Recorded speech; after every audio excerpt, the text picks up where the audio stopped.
Iniciamos, Fran.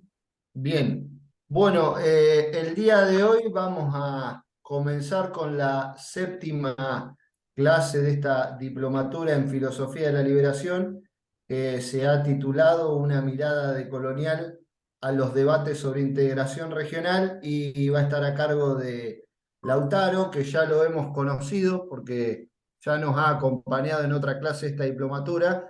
Lautaro es un gran compañero nuestro con quien venimos desarrollando hace tiempo un trabajo común. Él forma parte de ALAI, que seguramente ahora también ampliará al respecto. Así que te agradecemos, Lauta, por estar acá como siempre. Y bueno, te damos la palabra. ¿Qué tal, gente? ¿Cómo andan? Buenas tardes. ¿Se escucha bien ahí? Perfecto. Bien, estoy medio con poquita voz porque anduve viajando, como decía Nadia, también de elecciones, también con resultados no muy alentadores, en este caso las elecciones del Paraguay, y bueno, tanto viaje y cambio de clima, la verdad que me ha destruido un poco la garganta, así que espero que me obligue a hablar menos, escuchar más y a que tengamos un debate rico y colectivo, que sé que tenemos acá muchos compañeros y compañeras con mucho bagaje, muchos conocimientos y bueno, ya hemos tenido un lindo debate en la clase anterior, aquella que empezamos con las intervenciones de Enrique Dussel y Ramón Grossfogel. Ahí, bueno, como comentaba un poquito Fran, yo les había propuesto sacar sobre estos debates de integración regional. Me interesaba que tengamos una perspectiva un poco más conceptual e histórica en un comienzo, trabajar algunos ejes en relación a la historia de la integración en América Latina y el Caribe, para después sí pasar a algunos debates un poco más contemporáneos, un poco más de agenda y quizás en una clave un poco más geopolítica. Pero sí, insisto, me gustaría comenzar con un enfoque histórico que en general lo solemos un poco soslayar y solemos caer un poco en esta mitología como si la integración latinoamericana hubiera comenzado hace 15 años y no hace más de 2 siglos, como me gustaría convencerles en esta clase de hoy. Yo tengo ahí básicamente 4 grandes puntos para que trabajemos. Si en todo caso me extiendo mucho con los primeros, podemos dejar el último ya directamente para el debate colectivo con todos y todas ustedes. Primero me gustaría empezar con algunas definiciones básicas y elementales de qué es una nación y qué es el internacionalismo, por lo menos comprendidos de América Latina y Caribe. Digo, si no podemos entender la dimensión nacional y la dimensión regional, tampoco vamos a poder llegar al debate sobre qué es lo que estamos proponiendo integrar y qué es lo que se ha venido integrando en nuestra región. Un segundo punto en el cual me gustaría que abordemos una experiencia histórica en concreto, que es el Congreso Anfictiónico de Panamá del año 1826. En mi consideración, la experiencia más importante de toda nuestra historia en términos de integración concreta y elaboración de una programática que todavía tiene hoy una enorme actualidad y vigencia. En tercer lugar, hacer un pequeño balance, si lo podemos llamar así, de estos últimos 15 años de integración latinoamericana y caribeña en el marco de en esta primera barra ahora segunda ola progresista. Y un cuarto y último punto, planteando sí ahí bien concretamente una especie de decálogo de algunos problemas que tenemos aquí en la agenda latinoamericana y caribeña y cómo estas perspectivas integracionistas han abordado las diferentes aristas y dimensiones justamente de la integración. Insisto, como es un viaje histórico bastante largo y vamos a empezar bastante atrás, en todo caso podemos ir cortando y discutiendo. Me gustaría de veras escucharles y que vayamos haciendo ahí un ping-pong lo más compartido posible. Esa es la propuesta. ¿Estamos bien hasta aquí? ¿Alguien quiere salir corriendo ahora? Es el momento y si no, le entramos. Bueno, ahí como les decía, ¿no? Para empezar, tenemos que partir de entender cómo se han conformado las naciones y los nacionalismos en América Latina y el Caribe. Proceso histórico que ha sido absolutamente sui generis y completamente incomparable a la trayectoria que han seguido las naciones europeas. Lo digo porque en general nuestra formación académica, escolar, política, comunicacional, En general, y esa es por supuesto la tónica general de esta diplomatura, seguimos estando bajo el paraguas de miradas absolutamente coloniales y eurocéntricas que construyen como canon y como modelo tácito o explícito lo que sucedió en Europa y lo cual se intenta aplicar al estudio histórico de nuestra región, de nuestro continente.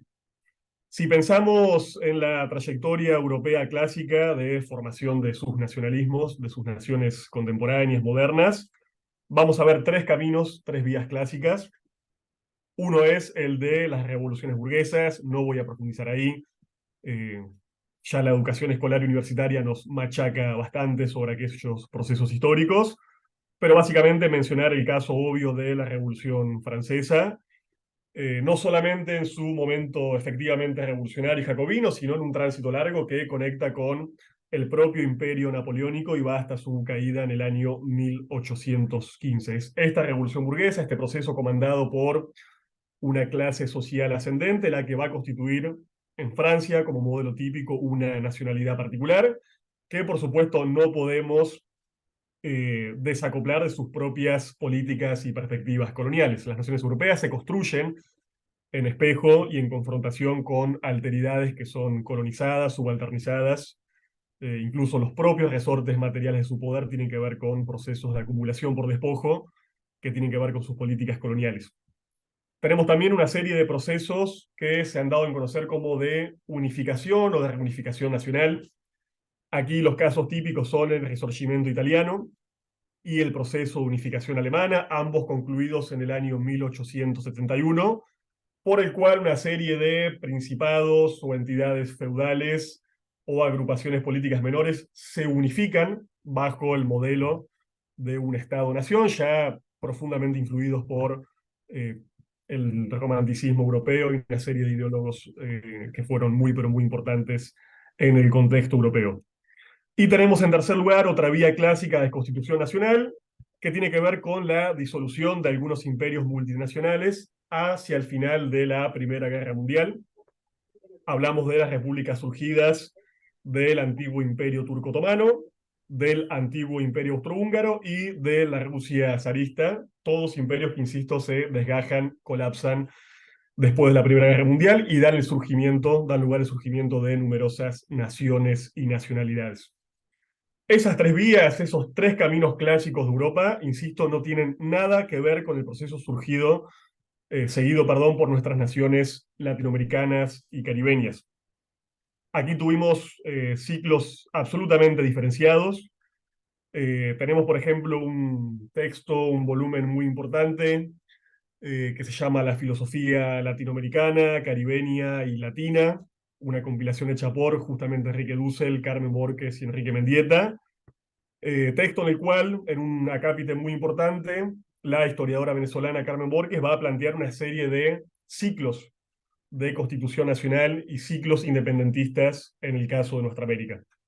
Ella va a hablar del ciclo bolivariano, vinculado, como su nombre indica, a la figura de Simón Bolívar y a la independencia de la Gran Colombia, un ciclo mexicano o hidalguense, justamente vinculado a a las figuras de Hidalgo y Morelos y a la independencia de México, y un ciclo sanmartiniano en el Río de la Plata y en las provincias unidas del Río de la Plata. Estos tres ciclos van a tener características bastante similares, van a ser ciclos comandados en general por élites blanco-criollas, influidas fuertemente por algunas ideologías europeas, y van a implicar, por supuesto, la movilización, aunque sea subordinada, de las llamadas castas o las alteridades negras, indígenas y mestizas legatarias del tiempo de la colonia. Todo ese proceso va a ser, con sus sincronías, asincronías, un gran proceso hemisférico que va a conectar desde México, insisto, hasta el Río de la Plata y que va a tener características muy, pero muy peculiares. Sin embargo, Carmen Borges va a hablar de otros dos ciclos, el ciclo brasileño, un proceso que en general estudiamos bastante poco y que tiene muchas particularidades. Como ustedes saben, Brasil no tuvo una rebelión, una revolución de independencia, sino que se constituyó como una suerte de república imperial, con la autonomización, digamos, de la antigua monarquía portuguesa, que va prácticamente a declarar al Brasil como un Estado autónomo independiente, aunque de características imperiales, sin ningún proceso insurreccional ni sin ningún tipo de movilización, por lo menos masiva, de las clases populares brasileñas, lo cual le va a dar a Brasil una historia muy peculiar que por supuesto tiene su impacto y sus características distintivas hasta el día de hoy. Y un quinto ciclo, que es el ciclo caribeño, muy marcado por la Revolución Haitiana, que va a coronarse triunfante en 1804, conquistando el primer estado negro, independiente y anticolonial, por lo menos al sur del Río Bravo, con características netamente revolucionarias, anticoloniales y antioccidentales. Una revolución que es bueno recordar tuvo características caribeñas, no se limitó a lo que hoy es la porción occidental de la isla La Española, sino que combatió en el conjunto de la isla y que incluso intentó expandirse hacia países vecinos como la isla de Guadalupe o incluso promover procesos de insurrección negra al sur de los propios Estados Unidos. Entonces, insisto, nosotros tenemos una trayectoria nacional y continental que es absolutamente particular, que no podemos comparar con el contexto europeo, lo cual va a explicar algunas de las especificidades de América Latina y el Caribe y algunas de las señas distintivas de nuestra tradición integracionista. Nosotros concebimos la nación y concebimos lo continental de una forma específica. En nuestro caso, claramente lo continental va a preceder a lo nacional estatal. Se va a producir una especie de continuidad de las estructuras coloniales, sean los virreinatos o sean las capitanías generales, que van, por ejemplo, a orientar la constitución de las principales y las primeras entidades políticas después de los tiempos de la independencia. E incluso cuando estos proyectos de integración comiencen a ser derrotados y el continente empieza a sufrir una especie de ola balcanizadora, van a seguir estas derrotas transitorias una serie de proyectos federacionistas, pero de carácter intermedio. Va a ser, por ejemplo, el caso de la tentativa de construir una federación centroamericana de Francisco de Morazán, o, por ejemplo, la propuesta de algunos países antillanos de constituir una federación precisamente antillana. En nuestro caso, entonces, las patrias chicas son producto de una derrota colonial y de un proceso balcanizador. Obviamente, en ese proceso balcanizador va a haber una responsabilidad de las grandes potencias imperialistas globales que van a incidir concretamente para favorecer esa política balcanizadora. Y va a haber también, por supuesto, una responsabilidad de las élites locales blanco-criollas de carácter racista que van a intentar constituir repúblicas no solamente más pequeñas, sino repúblicas que sean lo más blancas y racialmente homogéneas posible. Ahí nuestro propio país, y hablo de la Argentina, va a ser un caso tristemente emblemático. Como ustedes saben, diferentes figuras de la oligarquía ganadera y comercial porteña van a intentar ir construyendo un país cada vez más pequeño, bajo esta idea, bajo esta soncera, como la trabajó Arturo Jaureche, de que el mal que aqueja a la Argentina es la extensión. Una definición que no entendemos, no podemos entender como una definición meramente geográfica, sino que cuando esa oligarquía hablaba de que el problema de Argentina era su extensión, era la extensión que albergaba alteridades indígenas, negras, mestizas, que debían ser purgadas de su proyecto nacional. Incluso es por ese mismo hecho que la oligarquía argentina va a consentir que lo que en su momento era el Alto Perú, la actual Bolivia, se independice de las Provincias Unidas y conforme una república autónoma y aparte. Esto va a implicar, por ejemplo, que nuestro continente desarrolle las primeras intelectualidades anticoloniales e integracionistas de todo el mundo. Y ahí me gustaría detenerme un poquito y preguntarles, hacer una especie de tester de cuál es nuestra educación escolar y universitaria, en torno a si conocen o no algunos nombres y algunas figuras de esta intelectualidad. Si yo les menciono a Simón Bolívar, me imagino que lo conocen y lo han leído. Sí, ¿no? Pueden levantar la mano, pueden hablar. ¿Alguien me puede mencionar una obra, un texto característico de Simón Bolívar en relación a la integración latinoamericana? Yo puedo mencionar Carta de la Jamaica o carta de Jamaica. Perfecto. del Y si Congreso yo, Pictórico de Panamá. Ujú. Y si yo les menciono a José Martí, también lo ubican. Y me pueden mencionar algún texto clásico de su perspectiva anticolonial integracionista. Nuestra América. Perfecto.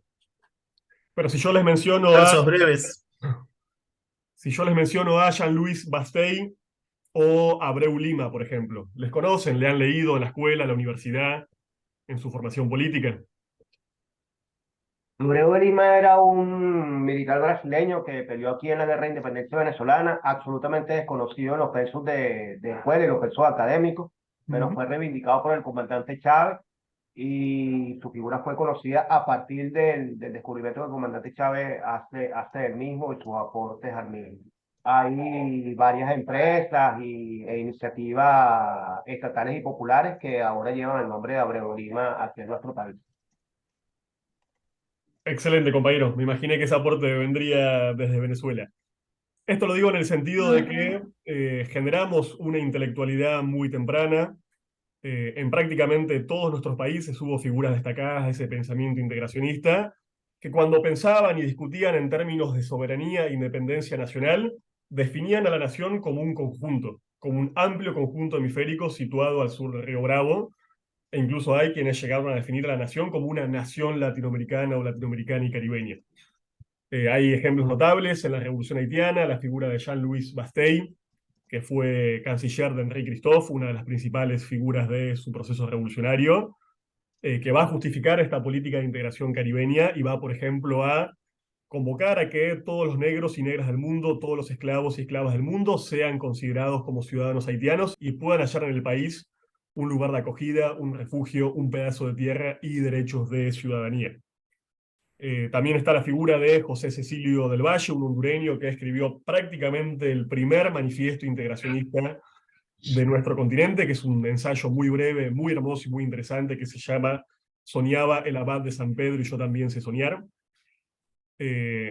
Mencionando a una figura, en el caso de este abad, que proponía una especie de congreso que unificara a las naciones europeas con base en Viena. Obviamente una serie de figuras que después van a tener reminiscencias muy grandes en las figuras quizás de mayor envergadura y más conocidas como José Martí, Simón Bolívar, Francisco Bilbao, Manuel Ugarte en el caso de la Argentina. Entonces, simplemente para dejarlas señaladas y mapeadas, tenemos un corpus teórico, político e intelectual, unificado de muy diferentes maneras, en textos, ensayos, bandos, proclamas, discursos, que va a plantear muy tempranamente, desde comienzos del siglo XIX, la idea de esta nación latinoamericana y la idea de esta patria grande. Pensemos lo vanguardista y lo pionero de este movimiento a la hora, por ejemplo, de comparar qué sucedió en Europa. En Europa recién tenemos las primeras formulaciones teóricas, las primeras propuestas netamente europeístas que se van a desarrollar en la segunda posguerra mundial, o sea, a partir del año 1945. América Latina y el Caribe se adelantó más de 170 años a este tipo de formulaciones de integración, lo cual creo yo vuelve bastante paradójico que vayamos a ver el caso de la Unión Europea para pensar en políticas de integración cuando tenemos 170 años más de tradición integracionista nativa propia y específica de América Latina y el Caribe. Como les decía, todas estas gestas y estos procesos revolucionarios van a rebasar estos límites estrechos local y provinciales. Ahí veo que está mencionando un texto muy interesante, las proclamas de Felipe Varela. Vamos a hablar quizás un poquito de él y el caso de la Guerra del Paraguay, que es bastante emblemático. Pero bueno, simplemente quisiera dejar apuntado eso, ¿no? El carácter pionero y la primacía de nuestros esfuerzos políticos e intelectuales de integración. Pasando a ese segundo punto y hablando del Congreso de Panamá, mencionar que el Congreso de Panamá fue la concepción de Simón Bolívar, el punto de llegada y convergencia de todos los esfuerzos políticos y militares en pos de la independencia y la integración de América Latina. Bolívar venía impulsando una serie de tratados llamados los tratados de Liga, de Unión, Liga y Confederación Perpetua, que básicamente generaban acuerdos de asistencia, ayuda mutua y defensa militar entre diferentes naciones que emergían a la vida republicana e independiente después de la extensa conquista española. En ese marco, Bolívar proponía federar en principio a la Gran Colombia, al Perú, a Chile, a México, a Centroamérica y a las Provincias Unidas del Río de la Plata. Si vemos nuestro mapa continental, hablamos de la mayoría del territorio que comprende nuestro hemisferio. Ahí teníamos roles diferentes, diferenciados. En concreto, por ejemplo, México y la delegación mexicana tuvo un rol bastante más ambiguo.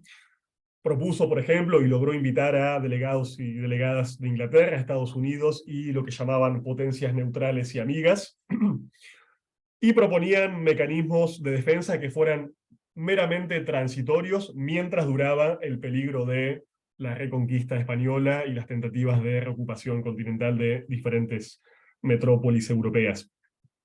Teníamos también al Brasil, como les comentaba, con un estatus muy particular, porque si bien no era ya una metrópolis imperial europea, sí era un país imperial, en el cual tenía absoluta vigencia, por ejemplo, la política esclavista, que también va a ser de alguna forma invitado sin la aceptación y sin la venia de Simón Bolívar. Pero tenemos también, y eso es bastante interesante, dos exclusiones deliberadas a la convocatoria del Congreso, que fueron las de Paraguay y las de Haití.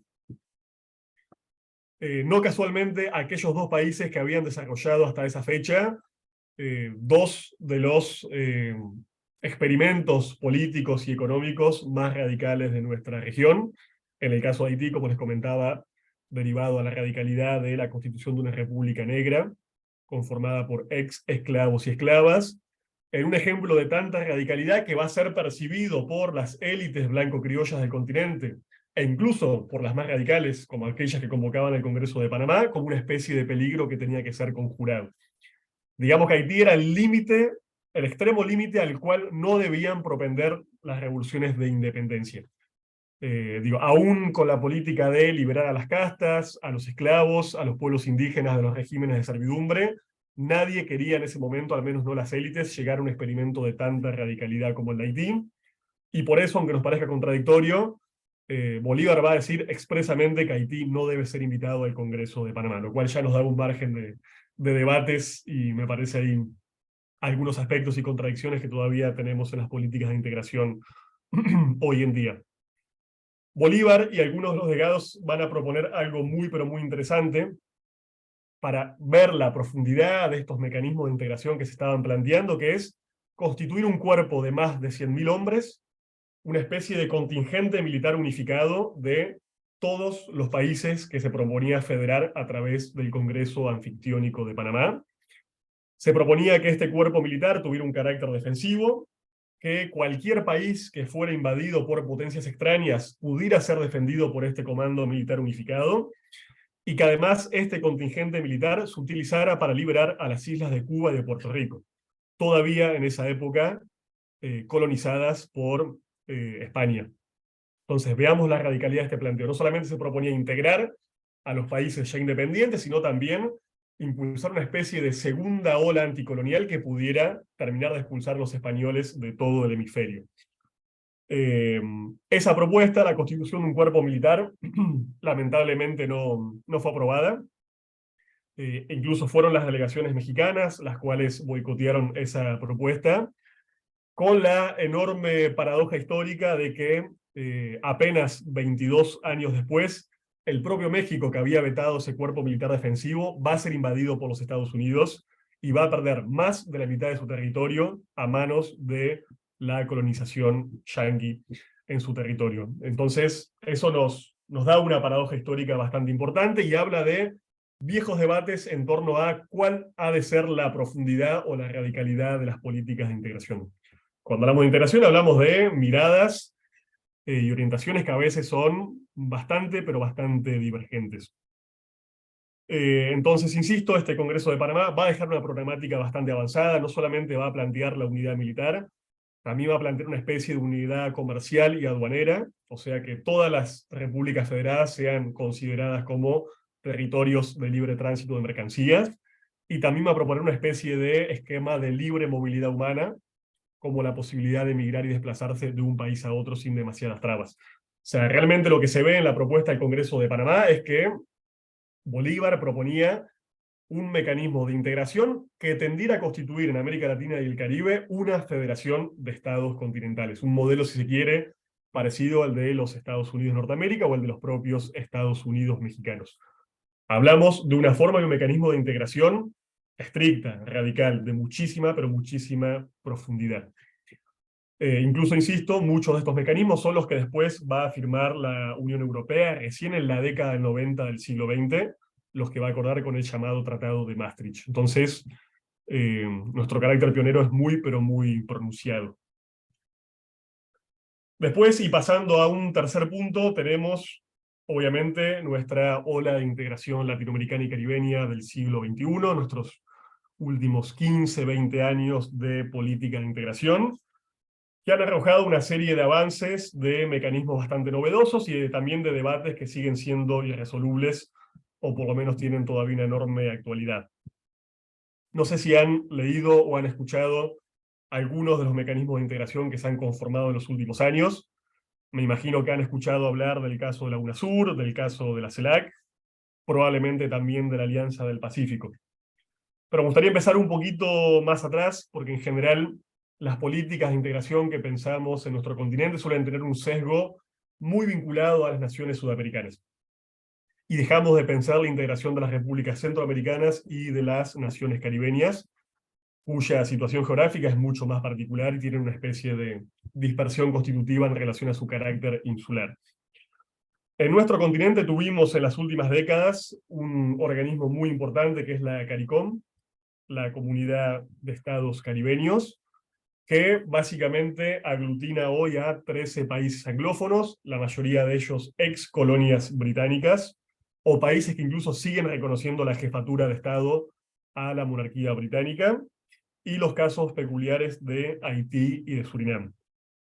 Este espacio de países caribeños ha tenido en las últimas décadas una especie de importante cercanía o afinidad con Venezuela, en tanto Venezuela, la Venezuela de Hugo Chávez, impulsó una serie de mecanismos de integración, de ayuda mutua, que fueron realmente muy, pero muy beneficiosos para estos países. Tenemos también el caso del Mercosur, un mecanismo de integración, digámoslo así, más bien comandado por sectores empresarios, un mecanismo de integración que paradójicamente se constituyó en plenas décadas neoliberales en nuestro continente, y que hoy integra países como Argentina, Brasil, Paraguay, Uruguay, y en un estatuto particular a Venezuela y también a Bolivia, que ha avanzado bastante en mecanismos concretos de comercio, pero con un enfoque, insisto, quizás un poco más conservador y una matriz más bien empresarial. Tuvimos en el año 2004, y sigue vigente hasta la actualidad, lo que se conoce como el ALBA-TCP, un mecanismo de integración muy, pero muy importante, constituido primigeniamente con un acuerdo entre Venezuela y Cuba, las figuras de Fidel Castro y Hugo Chávez, que plantean un tipo de integración basados en elementos de complementariedad, reciprocidad e intercambios no monetarios. Eso es muy, pero muy importante. A diferencia de otros mecanismos de integración, ALBA habilita que los Estados miembros hagan intercambios que no tienen una base monetaria. O sea, no se compran ni se venden recursos, sino que se intercambian recursos o incluso capacidades técnicas.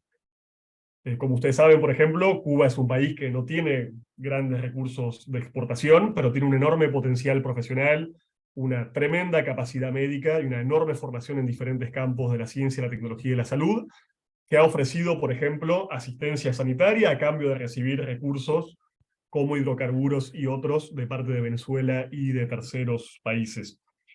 De todos los mecanismos de integración que han surgido en los últimos años, ALBA-TCP es el único que plantea una especie de horizonte antisistémico, de orientación claramente antineoliberal y perspectiva incluso anticapitalista, que ha incluso planteado constituir una especie de arquitectura financiera regional que pueda aglutinar a estos países de una forma mucho más estrecha.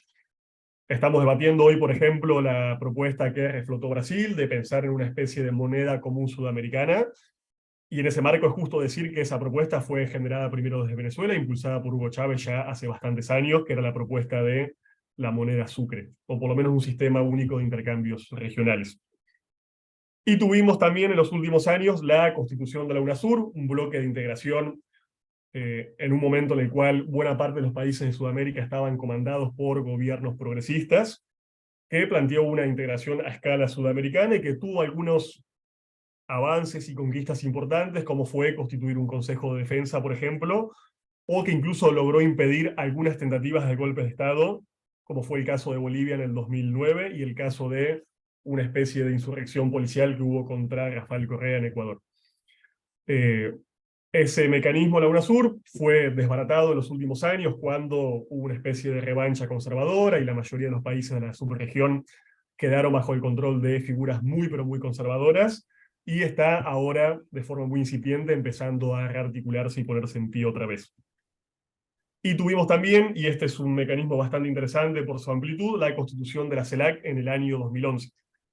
Un mecanismo que, como saben, integra al conjunto de los países de América Latina y el Caribe, y que tácitamente o no busca de alguna forma rivalizar con la OEA, que ha sido el clásico mecanismo más bien de desintegración comandado por los Estados Unidos, bajo una idea y una concepción doctrinaria panamericana, ¿no? Que plantea la unidad subordinada y tutelada al control de los propios Estados Unidos. La CELAC, insisto, tiene esa cuestión interesante que agrupa, aglutina, integra también a los países caribeños, hasta el punto de que el último presidente pro tempore que se definió para el organismo es justamente un caribeño, el primer ministro de San Vicente y las Granadinas, Ralph González, una figura realmente muy, pero muy interesante. De acá y de estos últimos años de integración se desprenden algunos debates, los quisiera dejar ahí por lo menos mencionados y después quizás pasarles un par de videitos. Uno es el debate integración formal e integración sustantiva, ¿no? Venimos viendo que en los últimos años se han empezado a multiplicar los mecanismos de integración, las siglas, los nombres, los espacios, lo cual no necesariamente redunda en que la integración concreta de nuestros países esté avanzando. Incluso me parece que hay un balance ahí para hacer en relación a que cuando, por ejemplo, diferentes países y gobiernos decidieron abandonar UNASUR en el contexto sudamericano, realmente no hubo movilizaciones o grandes protestas o grandes críticas a ese abandono de las políticas de integración, quizás, y esto es una hipótesis para discutir con ustedes, porque la UNASUR o algunos de estos mecanismos quedaron encapsulados en un régimen bastante burocrático, ¿no? O en una definición de la integración estrictamente diplomática, como si integrarse fuera responsabilidad solamente de presidentes, vicepresidentes, primeros ministros, embajadores o cónsules. Entonces, creo que ese debate está hoy muy presente, e incluso está el debate de cómo integrar a los diferentes sectores de nuestra sociedad y a los sectores no estatales en los mecanismos de integración. ¿Cuál es el lugar de los sectores económicos? ¿Cuál es el lugar de los movimientos sociales? ¿Cuál el de los sindicatos? En estas estructuras de integración que, insisto, han quedado en general reducidas a una matriz mucho más estatal. Otro debate tiene que ver con cuáles son las asimetrías y conflictos reales o potenciales entre los propios países que buscamos integrar. Como les comentaba, yo acabo de llegar del Paraguay. Paraguay, por citar solamente un ejemplo, tiene un problema bastante concreto con su vecino Brasil, en torno a que algunos sectores económicos, sobre todo el sur de Brasil, y vinculados al modelo del agronegocio, tiene una política muy agresiva de expansión prácticamente neocolonial sobre territorio paraguayo. Comprando tierras, monopolizando capitales, expulsando al campesinado local. Digo, obviamente una relación tensa y conflictiva que no necesariamente responde a la orientación o la política de tal o cual gobierno, sino que tiene que ver más con una profunda matriz económica que impulsa ese tipo de políticas económicas. Hay también todavía, lamentablemente, vigentes algunos diferendos territoriales. Es el caso de la Guayana Esequiba en Venezuela. Es el debate, por ejemplo, de la salida al mar de Bolivia, salida al mar perdida tras la Guerra del Pacífico a manos de Chile, o los debates sobre el corredor migratorio que, de alguna forma, encuentra en México una especie de tapón que no permite la migración de los países centroamericanos hacia el destino buscado en los Estados Unidos. Menciono esto simplemente para graficar que la integración no es un proceso idílico y exento de conflictos y contradicciones. Nuestro continente es un continente mucho más pacífico, mucho más armónico, con relaciones mucho más fraternas que las que existen en Europa. No hemos tenido, por suerte, guerras generales, guerras regionales, como las hubo en el viejo continente, pero sí hay conflictos reales o latentes que creo que la integración no puede soslayar y que tiene que abordar con cierta madurez y cierta altura. También está el tema, les comentaba, de cómo integrar al Caribe. un territorio muy complejo que alberga a varias miles de islas, un territorio en el cual convergen todavía los intereses de 4 o 5 potencias coloniales diferentes. Tenemos departamentos franceses de ultramar, municipios especiales de los Países Bajos, un Estado libre asociado a los Estados Unidos, como es el caso de Puerto Rico, y algunos países anglófonos que todavía reconocen, como les comentaba, la jefatura de la monarquía británica. Entonces, ¿cómo integrar ese territorio caribeño? Es un debate muy largo, algo que ni siquiera el propio Bolívar tenía resuelto cuando convocaba el Congreso de Panamá, y que sin embargo hemos avanzado, me parece, un poco a través de mecanismos especiales de integración de los países caribeños, como es el caso de la CARICOM. Y esto lo digo un poco en el sentido de que el Caribe es, nos guste o no, como decía Juan Bosch, una especie de frontera imperial. Es el lugar donde convergen los intereses de los Estados Unidos, pero también de diferentes potencias europeas, y hoy incluso de nuevas potencias emergentes, como es el caso de China y de Rusia. Entonces, pensar mecanismos de integración y de soberanía sin pensar esa especie de barrera defensiva que es el Caribe es algo muy, pero muy dificultoso.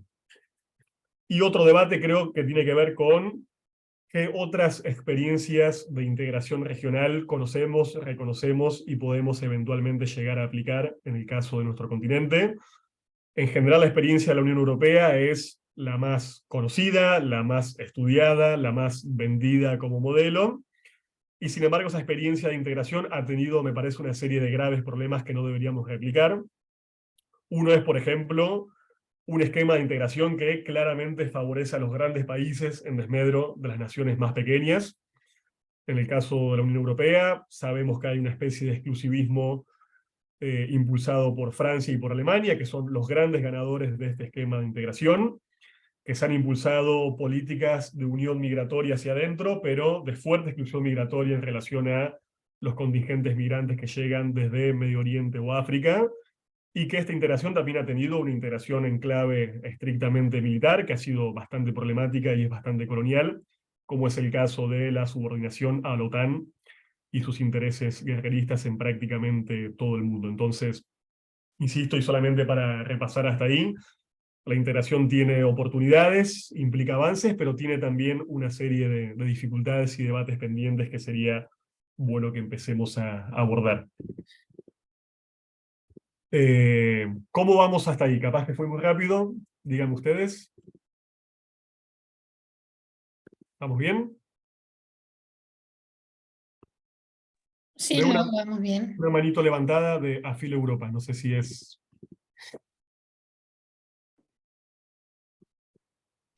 ¿Es posible hacer una pregunta o me espero al final? No, dele, compañero, por favor. Lautaro, muchas gracias por tu exposición. Dos detalles rápidamente. Primero, me gustaría regalarte una precisión en relación en este momento histórico de la migración que pasa por México para Estados Unidos. Es más bien un problema político interno de Estados Unidos, porque Soros ha financiado con millones de dólares a organizaciones en Centroamérica para organizar grandes bloques masivos de migración, incluso desde mucho antes cuando estaba Trump, porque son intereses diferentes y que siguen la misma lógica. Soros está metido ahí. México siempre ha respetado el tema de la migración y ha sido acompañante con muchas organizaciones, tanto del gobierno y de mayor confianza, como los dominicos, el obispo Raúl Vera, desde la frontera con Chiapas, Guatemala. Los ha venido acompañando y protegiendo. El padre Solalinde, los jesuitas y organizaciones civiles. Se les ha protegido del narco, del tráfico de órganos y para evitar la prostitución. Pequeña apreciación nada más. Hay otros intereses ahí, y hablar de México de manera general como establecer, hay que diferenciar esos pequeños pero muy importantes detalles. Y por otra parte, me gustaría ver si nos pudieras compartir, por favor, cuando tú mencionas acerca de la delegación de México que boicoteó el tema de Panamá, en la reunión de Panamá. A mí me gustaría, para aprender más, que si nos pudieras con calma compartir datos más precisos, como el nombre de la delegación y de qué manera boicoteó, si no puedes ahora, después algún apunte, alguna bibliografía, te lo agradecería. Muchas gracias. Y felicidades por tu exposición. Muy interesante, muy rica. Muy bien, gracias, compañero.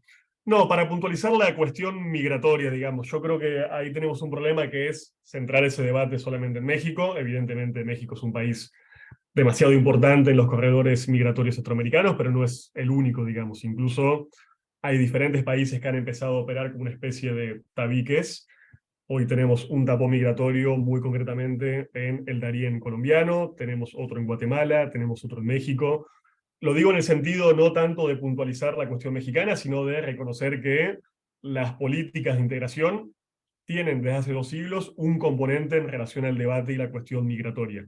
Integrarnos implica o no implica habilitar procesos de completa movilidad humana en el seno de nuestras repúblicas.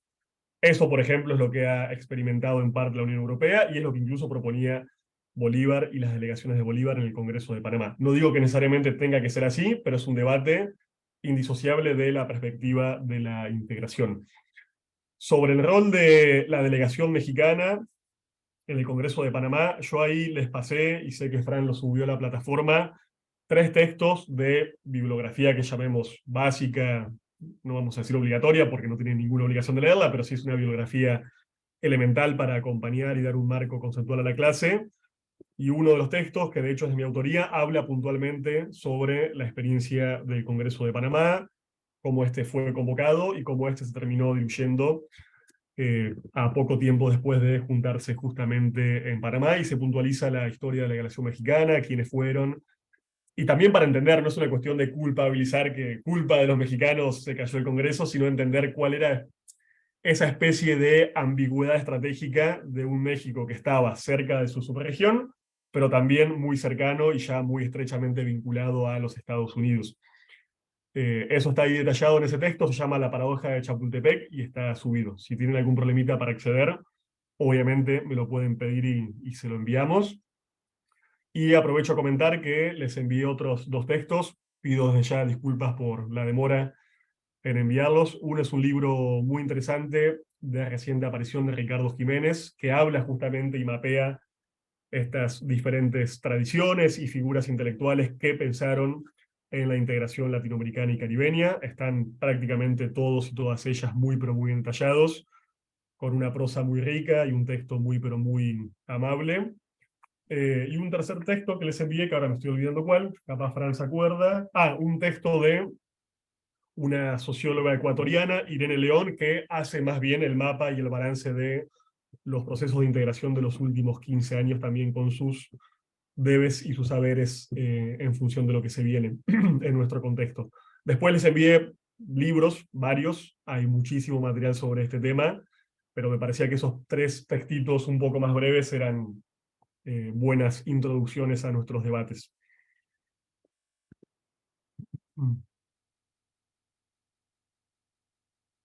Bien. Bien. Uh-huh. Lauta, hay un montón de gente que ha levantado la mano. No sé si querés seguir y dejamos para más adelante el intercambio o lo abrimos ahora. No sé qué habías pensado vos.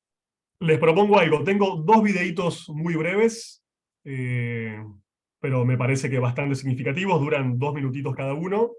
Si les parece, podemos ver esos 2 videitos como disparadores. Después hacer una ronda grande de preguntas, dudas, debates, lo que quieran señalar. Y ahí, mientras vamos charlando, podemos ir introduciendo esto que les comentaba, una especie de decálogo de 10 puntos o 10 debates, me parece bastante urgentes y actuales en los procesos de integración. ¿Les parece que lo hagamos así? Así no los canso tanto hablando. Dale, dale.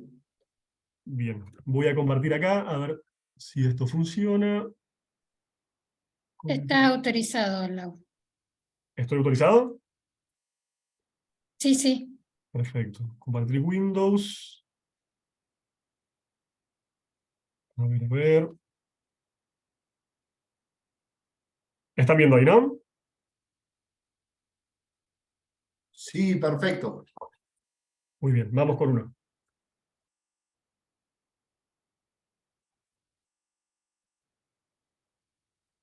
latinoamericano que hoy está comenzando a surgir de nuevo, pues por supuesto, como tú también lo decías, ya existió aquí. Existió desde finales del siglo XVIII. Ahí comenzó a surgir un proyecto. Entonces ese proyecto luego fue tomando más forma. Aquí en el sur, San Martín, Artigas, O'Higgins, y allá en el norte del sur, Bolívar, Sucre, Simón Rodríguez, Abreu de Lima, el brasileño, y hasta se unieron San Martín y Bolívar. Y convocó Bolívar al Congreso Anfictiónico, a la Unión Suramericana, y él lo decía muy claro: debemos forjar un gran cuerpo político en Sudamérica y también en el Caribe, pero había que comenzar, bueno, donde está la masa continental, Sudamérica, para luego, decía Bolívar, negociar en condiciones de igualdad los asuntos de la economía, de la paz y de la guerra con las otras tres partes del mundo. Es una visión de la política que hoy tiene más vigencia que nunca antes, con las amenazas que hoy tenemos del unipolarismo, de las agresiones imperialistas contra pueblos libres o contra los pueblos que quieren ser libres, de la pretensión del imperio de atropellar soberanía, de la pretensión de erigirse en los policías del mundo y llamarnos a los que queremos ser libres, llamarnos amenaza. Más que nunca antes se requiere que ese proyecto de 200 años siga fortaleciéndose. Y allí, si nosotros no logramos abrir canales para conectar el alma de nuestros pueblos, la integración sería algo así como Bolívar decía, alertaba: cuidado con las repúblicas aéreas. La integración hay que darle raíces, y las raíces más sólidas están en el alma popular.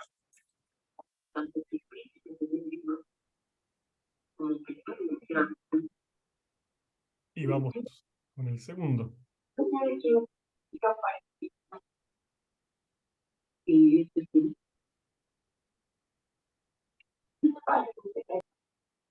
Laura, disculpa, vos sabés que tenés... ahí lo silenciaste. El 60% del litio del mundo está en el Triángulo de Litio. Argentina, Bolivia y Chile tienen los recursos de Venezuela también, con petróleo, cobre, oro. Creo que tenemos algo de competencia, y justo aquí, muy cerca de nuestra patria, a como me gusta llamarlo, en la zona roja. Y nunca habíamos tenido una competencia igual antes. Tenemos que hacer las cosas un poco diferentes. Si hablo de mi adversario número 2 en la región, Rusia, quiero decir que tiene relaciones con los países de Cuba, Venezuela y Nicaragua, pero lo que realmente veo en otros 6 países, por cierto, es un total de 9 países que tienen equipos rusos, y estamos trabajando para reemplazar ese equipamiento con tecnología militar de Estados Unidos. ¿Por qué es importante esta región? Con todos sus ricos recursos y elementos de tierras raras, tienen el triángulo de litio que hoy en día es necesario para la tecnología. El 60% del litio del mundo está en el triángulo de litio. Argentina, Bolivia, Chile. Tienen las reservas de petróleo más grandes, crudo ligero y dulce descubierto en Guyana hace más de un año. Tienen los recursos de Venezuela, también con petróleo, cobre, oro. Tenemos los pulmones del mundo, el Amazonas. También tenemos el 31% del agua dulce del mundo en esta región.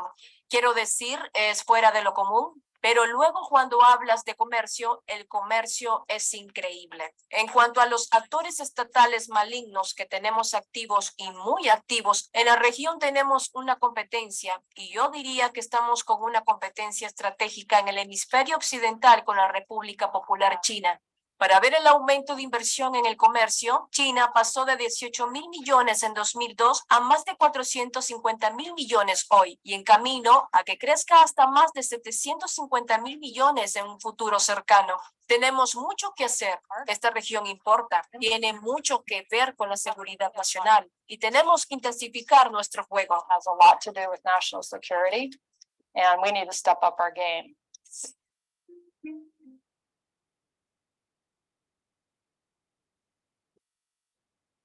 Bueno, ¿qué tal ese contrapunto ¿Cuál es la principal riqueza de Latinoamérica? Espérense, perdón, ahí está. Se me fue la Ina Finogenova.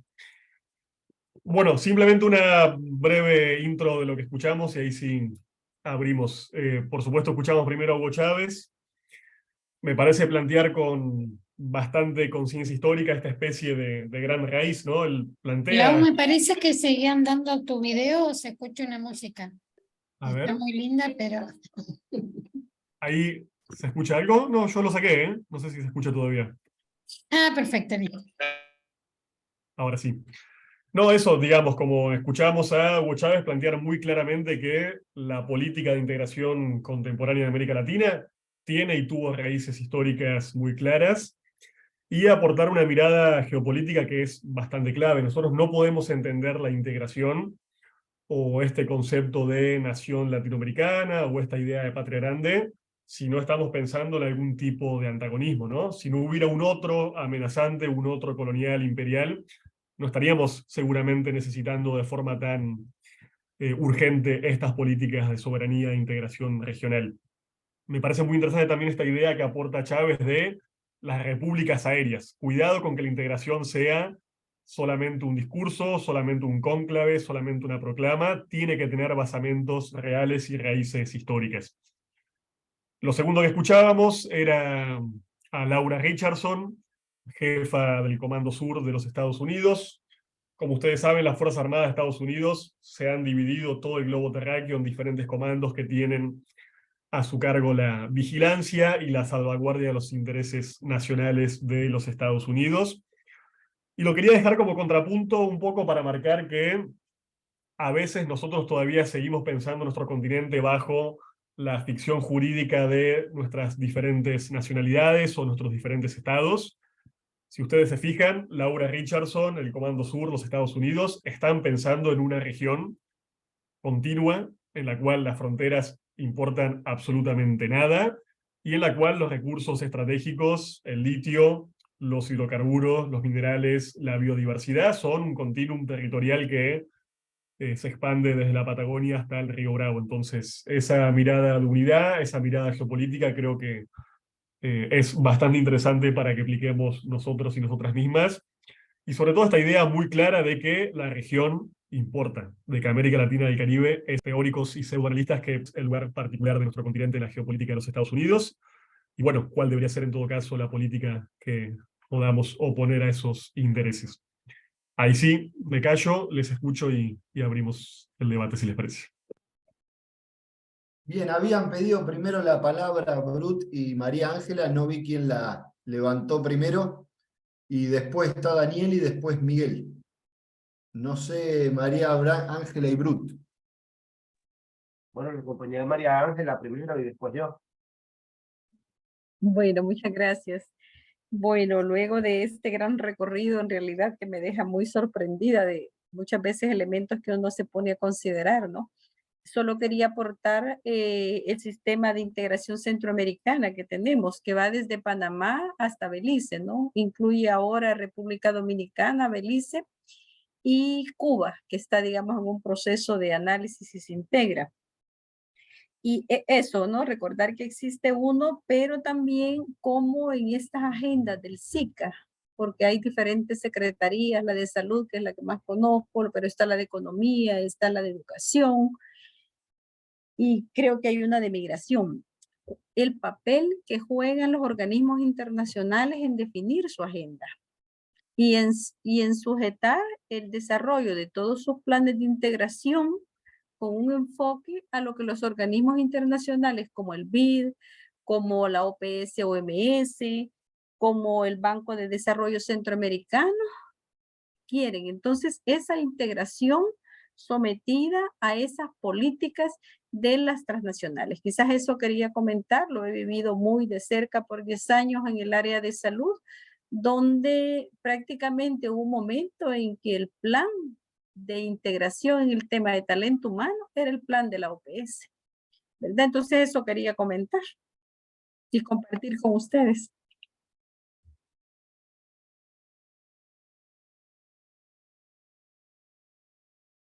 Bueno, yo en mi caso quería agradecer el rescate del pensamiento bolivariano y el Congreso Anfictiónico de Panamá.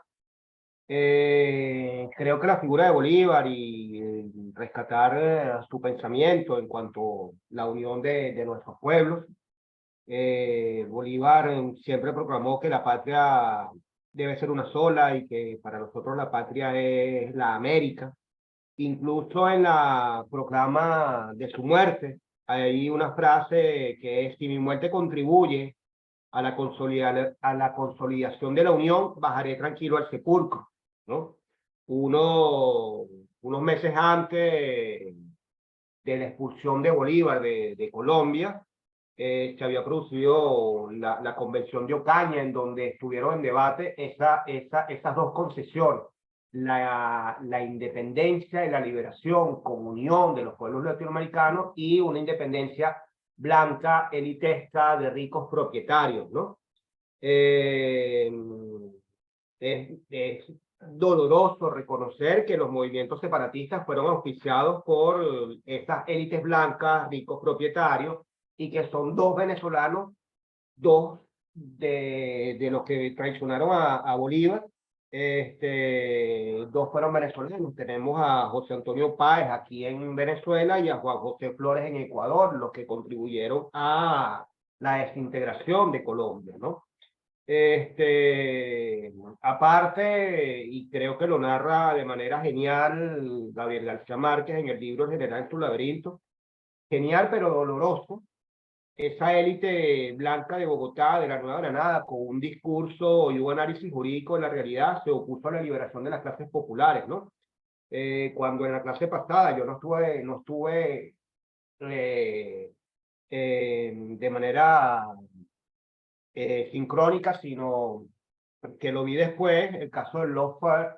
El derecho siempre se ha utilizado para garantizar el poder de los ricos, ¿no? Y esta advertencia que el compañero Lautaro nos rescata, el comandante Chávez. El comandante Chávez siempre nos hablaba de la integración de los pueblos. O sea, no la integración del élite, sino la integración de los pueblos. Al ARCA opuso el ALBA, que es la Alianza Bolivariana o la Alternativa Bolivariana para América Latina, a los tratados de comercio basados en la liberación de los mercados y solamente en variables económicas. El comandante Chávez propuso el Tratado de los Pueblos para conocernos y para intercambiar la solución de necesidades y no solamente el intercambio de bienes, ¿no?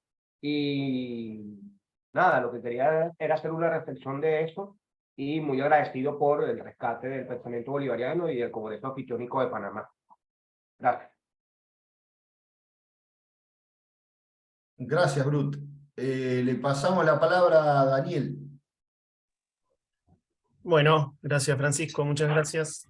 Bueno, gracias a Lautaro también por la introducción del tema, de un tema tan interesante. Yo quería hacer algunos aportes y también hacerle alguna pregunta a Lautaro, que no sé si hay tiempo de abordar después. Primero, rescatar esto de ciertas causas, ¿no? Que son causas latinoamericanas y no causas de cada uno de nuestros países, pero que sin embargo aún están arraigadas como causas nacionales, y son en realidad causas de liberación nacional en el sentido de entendernos como nación latinoamericana y caribeña, y no nación de cada país. Ahí yo agrego a las que vos mencionaste, Lautaro, me parece una súper importante el enclave de Malvinas en el sur, en el Atlántico Sur, y lo que significa, ¿no? Toda la zona del Canal de Beagle, en el único paso natural que hay del Océano Pacífico al Océano Atlántico por el sur, y la importancia geopolítica, geoestratégica que tiene eso. Ahí están ocurriendo un montón de hechos importantes, donde, como decía Richardson, están compitiendo, ¿no? Estados Unidos con China, dice ella, y lo que vemos es que nunca que compiten esas grandes potencias, nunca compiten en sus territorios, sino que compiten en terceros territorios, como hoy compite Rusia con la OTAN en el territorio ucraniano. Y esa zona latinoamericana, ese enclave en el sur, en la Antártida, es uno de esos campos en disputas por todos los recursos que tiene, por la importancia geopolítica. Después también creo que está el tema de la paz en Colombia, ¿no? Que fue uno también de los grandes trabajos que se hizo desde la UNASUR, principalmente con un trabajo muy importante de Néstor Kirchner, y que también me parece que es una bandera latinoamericana, o una causa latinoamericana, así como el resto de las que mencionaste, ¿no? De Puerto Rico, del Esequibo venezolano, etc. Y bueno, recordaba cuando te escuchaba, una frase de Abelardo Ramos, ¿no? Del libro de Revolución y Contrarrevolución, creo que dice que somos un país porque no pudimos ser una nación, y somos argentinos porque fracasamos en ser americanos. Es un libro que incluso el comandante Chávez rescata, recomienda, para entender, porque él continúa, así arranca el libro, ¿no? Y continúa, dice, ahí nace todo nuestro drama, o en esa tragedia está todo nuestro drama y la revolución que vendrá, como diciendo que el final de la revolución tiene que ser latinoamericana o no será. Y después lo otro que quería consultarte es, vos lo mencionaste, todo el tema de las herramientas de integración latinoamericana que se han ido gestando a nivel quizás institucional, y dejaste ahí como la pregunta, ¿no? De que no puede ser la integración una cuestión institucional. El comandante Chávez hablaba también de la diplomacia de los pueblos, que recuerdo que en ese momento de impronta popular latinoamericana, con la constitución de la UNASUR y demás, era un concepto, era un término que se debatía, que se discutía en las organizaciones políticas, por lo menos aquellas que tenían interés de disputa continental, y que creo que se ha perdido un poco, y bueno, ahí quería consultarte a ver qué pensás al respecto, o si hay algún material que quieras recomendarnos también al respecto de la diplomacia de los pueblos, ¿no? De todo lo que tenga que ver con ese concepto en particular. Gracias. Gracias, Daniel. Le pasamos la palabra a Miguel. ¿Cómo les va, compañeros? ¿Cómo andan? Buenas tardes. Bueno, gracias, Lautaro. Me parece que hay un tema ahí que arrastramos desde hace unos 200 años, no sé si tanto, pero nosotros, los procesos de integración, me parece, y un poco esto de leyéndolo a Abelardo Ramos, que es para mí un gran historiador no académico argentino, por eso no he leído mucho en la academia, que lo citaba ahí Daniel, pero hemos tenido un problema con los actores económicos nuestros, con las fuerzas económicas. O sea, ahí hay una pata que nos quedó y nos sigue quedando un poco difícil de resolver. Nosotros hoy tenemos el Mercosur y todos sabemos, acá, los que estén en este foro, los que estén fuera del foro, sabemos que es un negocio para empresarios brasileños, argentinos, algún uruguayo, algún paraguayo, punto. O sea, hacen sus negocios, ¿no? Pero no tiene nada que ver con una integración ni sudamericana, ni de 4 países, como la entendemos nosotros, ¿no? Pero yo no quiero dejar de resaltar esto porque el cruce de los Andes que hace San Martín, que es una epopeya histórica, estuvo enfrentado antes, durante y después del cruce con todas las élites del Río de la Plata. O sea, las élites económicas que tenían que financiar ese cruce no lo hicieron. Y San Martín tenía que sacarle de donde fuera, a raspar la olla, como decimos acá, para poder cruzar. No solo eso, sino que cruza Chile y ya no existe más el ejército de los Andes. Ahí ya tiene que asumir la bandera chilena para ir al Perú. O sea, ya no podía ir ni con el ejército de los Andes porque había perdido todo el apoyo. Y no es solo el apoyo político, sino también, fundamentalmente, su apoyo económico. Bueno, después la historia creo que sigue con mayor, digamos, profundidad. Es decir, yo lo que noto, y más en esta década, que para mí fue una década, varios años, 10, 15 años, del surgimiento de los proyectos populares en Latinoamérica, que hemos avanzado mucho más, y más allá de que nosotros hoy estamos en esta batalla con el Fondo Monetario, que nos volvieron a meter, ¿no? Estos actores. Entonces, no tenemos como mucho tiempo, lamentablemente, digo, tiempo en nuestra clase dirigente para plantear otra cosa que no sea cómo hacemos para batallar con este demonio mañana, tarde y noche. Eso hay que entenderlo también en nuestros procesos internos, ¿no? Pero en esta década de Chávez, Lula, Kirchner, etcétera, etcétera, volvió a resucitar esto y a ponerlo sobre la mesa. Entonces yo creo que tenemos mucho avance desde los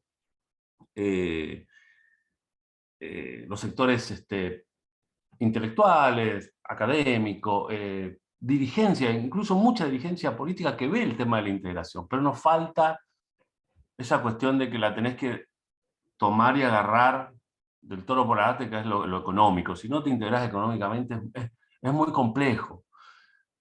Y yo digo, con las empresas que nosotros tenemos, imposible en este país. El empresariado hace dinero, vende su empresa y se va de viaje al Caribe o se pone un banco. Esa es la nunca burguesía de nuestro país, ¿no? Es distinta a la brasilera, que ellos tienen un proyecto de país, ¿no? Nosotros eso lo... Entonces digo, pero tenemos las empresas estatales. Y esto cuando hablaba Chávez, esta idea de la integración de las petroleras, la integración de nuestros bancos, la integración de nuestra energía. Digo, Argentina recuperó la petrolera en la época de Néstor y de Cristina, fundamentalmente de Cristina. La energía atómica es estatal. La industria satelital es estatal. Tenemos, algunos bancos nos quedaron. Entonces, tenemos la discusión de Malvinas, que esa tiene que ser nuestra discusión sudamericana, latinoamericana, ¿no? Porque no es solamente Argentina, ¿no? Es ahí que está Sudamérica metida. Esa discusión en términos geopolíticos creo que todavía no se logra. Digo, y tenemos a nuestros sindicatos, nuestras centrales obreras, nuestros grupos. Digo, no lo veo por el lado de nuestros empresarios la integración económica, lamentablemente. Ellos no lo van a querer, no lo quieren. Y la pregunta ahí es ¿qué rol juegan los BRICS? Porque la visión estatal de la economía china es un tema. No es para abrir un debate, me parece que no es lo mismo que otros actores, ¿no? Quizás los BRICS puedan servir, no. Bueno, eso. Plantear que la cuestión económica es muy importante, y como broche de oro, empecemos con la integración. Dulce de membrillo casero, recién hecho en nuestra casa, para intercambiar con los compañeros. Empecemos por algo humilde. Estoy haciendo jalea, por eso cada tanto me paro. Con José, que nos prometió las playas de Río, así que José, llevo dulce de membrillo y jalea para allá. Una nota de humor. Gracias, Miguel. Después vemos cómo hacemos para acceder al dulce. Lauta, hay dos manos más levantadas. No sé si querés que pasemos la palabra ahora y después respondés. Si querés, entro ahí unas cuestiones porque ya plantearon como 5 clases diferentes. Muy Dale. buenas intervenciones. Total, creo que estamos bien en tiempo, ¿no? Por ahora sí, sí. No, atajo un par de las últimas cositas. Empiezo desde el final. Y qué capacidad de venta hay, compañero. A ver, el asunto de la integración económica, que era uno de los que tenía obviamente planteado en mi pequeño decálogo. Yo primero les quería comentar y tratar de justificar que el debate de la integración económica es un debate que tenemos desde el año 0, digamos. Era un debate que no era ajeno a los propios delegados del Congreso de Panamá, ¿no? La unión militar en términos de defensa y la unión económica eran considerados parte indisoluble de las propuestas de integración o de federación continental. Creo que ese punto de partida es bien importante para considerar. Está incluso por acá una frase bastante bonita y certera de José Martí, me gustaría leérselas. Martí decía: quien dice unión económica, dice unión política. El pueblo que compra manda y el pueblo que vende sirve. Hay que equilibrar el comercio para asegurar la libertad. Lo primero que hace un pueblo para llegar a dominar a otro es separarlo de los demás. O sea, digo, ya incluso en Martí, textos que tiene ya más de un siglo, encontramos esa conciencia de que sin una integración económica no hay posibilidad de pensar una unión sustantiva y duradera, y que obviamente las políticas de las potencias imperiales es permanentemente incidir y tratar de debilitar y separar a los países que se buscan agrupar. Ese debate, como les comentaba, estuvo muy presente en los últimos años, hubo propuestas muy concretas. La del Banco del Sur fue una, la de una moneda común latinoamericana fue otra propuesta. Hay que decir también, y esa es parte de los balances y autocríticas del último ciclo progresista, de que algunas de estas propuestas fueron boicoteadas por los países más grandes de la Unión Latinoamericana y Caribeña. El propio Brasil, la Argentina, tuvieron muchos resquemores a la hora de aceptar y seguir algunas de las propuestas más radicales y más avanzadas que en ese momento proponían Venezuela, Cuba o Bolivia, lo cual me parece nos da una nota distintiva de nuestra integración latinoamericana, o por lo menos lo comparto como hipótesis. Yo estoy bastante convencido de esto, pero lo quisiera debatir con ustedes. El hecho de que muchas veces en nuestra historia, obviamente los países grandes son los que tienen las mayores capacidades para integrar la región y eventualmente las mayores responsabilidades. Pero en general han sido los países más pequeños los que han seguido políticas de integración más radicales y más a cabalidad. Hay una contradicción geopolítica básica, digamos. Los países grandes ven en la integración una opción y una posibilidad. Brasil se puede integrar o se puede no integrar, digamos. Tiene la dimensión geopolítica, el peso específico económico, territorial y demográfico para pensarse como una gran potencia con total autonomía y prescindencia de su propia región. El caso de México, de la Argentina, jugando en un peldaño inferior, en algún momento también tuvieron esa misma posibilidad y capacidad de pensarse como países autónomos. Ahora, cuando hablamos de los pequeños países de nuestra América y en general del mundo, esos pequeños países ven en la integración no una opción ideológica, sino una necesidad vital. No pueden elegir no integrarse. Entonces creo que está bueno también ver la integración desde la óptica desde los más pequeños, no siempre de los grandes países. Insisto, sí. Cada vez que vamos chicos, ¿qué vamos a llevar acá? ¿Con helado o algún postre? Mirta, tenés el micrófono prendido. Ah, vos compras barato, mijo. Yo cuando compro Mirta, esto.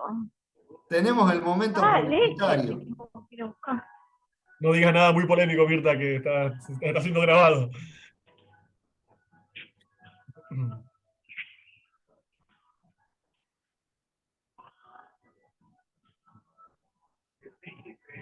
Mirta. Ram, ¿y vos no estás como coanfitrión como para mutear a la compañera? Ahí está, ahí se muteó. Muy bien. No, eso primero para responder lo de la cuestión económica, que es un sí rotundo, ¿no? Evidentemente ese es un aspecto absolutamente fundamental. Obviamente la pregunta ahí resuelta, yo no tengo una respuesta, es qué lugar imaginamos para los sectores empresarios, por ejemplo. ¿Es o debe ser la integración una especie de monopolio de los sectores de izquierda y progresistas? ¿O podemos pensar o podemos intentar convencer a sectores más conservadores de que hay beneficios concretos y materiales en las políticas de integración? Ese es un debate que todavía en los foros regionales se da, es un debate permanente e irresuelto. Después con lo que decía Daniel, comparto plenamente su mención de algunas causas latinoamericanas y caribeñas. De hecho, en relación a la paz, ustedes saben que CELAC en su anteúltima cumbre había definido muy significativamente a América Latina y Caribe como un territorio de paz, lo cual obviamente para que no sea solamente una declaración de principios, tiene que implicar una serie de políticas concretas y en el caso puntual de Colombia, poder poner fin al conflicto armado más extenso de todo el hemisferio y uno de los más antiguos del planeta, pero también hacer frente a una serie de mecanismos de militarización, de paramilitarización y de exportación de criminalidad que están derramándose, me parece, por todo el continente. Había fenómenos como el sicariato, el narcotráfico masivo o el paramilitarismo que antes pensábamos solamente asociados a Colombia, México, algunos países de Centroamérica, que hoy son un fenómeno preocupante en prácticamente todos los países de la región. Entonces, obviamente ese es uno de los debates y asuntos pendientes más claros de las políticas de integración. Y después se relaciona a lo que preguntaba Daniel sobre estas herramientas de integración de los pueblos, de integración no estatal, no diplomática. Ahí creo que nuevamente el ejemplo de ALBA TCP es el más interesante. Incluso ahí pasa ya que la la historia con mayúsculas empieza a solapar con nuestras propias historias con minúsculas, así que les comento algo ahí de nuestra propia experiencia de parte de los movimientos sociales. Cuando Chávez empieza a discutir con Fidel Castro la propuesta del ALBA, Chávez propone originalmente una estructura, la de ALBA, que tenga 3 consejos diferenciados. Un consejo de presidentes, un consejo de ministros y ministras de Relaciones Exteriores y o cancilleres, y un consejo de movimientos sociales. O sea, fíjense la audacia de esta original propuesta de Chávez, que planteaba sentar en la misma mesa y al mismo nivel a presidentes, ministros de Relaciones Exteriores y dirigentes de los diferentes movimientos sociales del continente. Esa propuesta, y es bastante paradójico, fue tan audaz que los propios movimientos sociales la terminaron rechazando, y les paso a comentar por qué. La dificultad en ese contexto era que, y sigue estando esa dificultad, ALBA es una forma de articulación de carácter más ideológico, digo, a diferencia de UNASUR, CELAC, Mercosur, ALBA tiene una serie de principios y pilares ideológicos bastante claros, que por supuesto hace que es una articulación un poco más restringida en términos de país. La estructura de ALBA estatal a los movimientos sociales, porque se podía dar el caso tranquilamente de que movimientos sociales se movilizaran o hasta intentaran hacer una política de oposición a algún tipo de gobierno que los propios países de ALBA buscaban sumar a la articulación estatal. Entonces la propia sincronía y la propia diferencia de lógicas entre lo estatal y lo estatal hizo que esa propuesta original de Chávez no fructificara, lo cual implica que no sea muy interesante y muy radical en términos de planteo político y organizativo. Digo, más allá de que ese mecanismo no haya cuajado, sí viene pasando que tanto CELAC con CELAC Social y la UNASUR con la propuesta de UNASUR que lanzó Evo Morales están buscando generar una especie de espacio propio de la sociedad civil, los movimientos sociales, que aglutina partidos, sindicatos y todo lo que consideremos como fuerzas vivas de cada uno de nuestros países. Yo creo que eso es un avance, por lo menos conceptual, bastante importante, que, insisto, podría implicar que a futuro cualquier tentativa de parte de los gobiernos de cancelar o tumbar procesos de integración encuentra algún tipo de respuesta efectiva, masiva y movilizada de parte de las sociedades de nuestro continente. Creo que, no sé si responde la pregunta, digamos, pero ahí por lo menos tenemos un antecedente bastante, pero bastante interesante.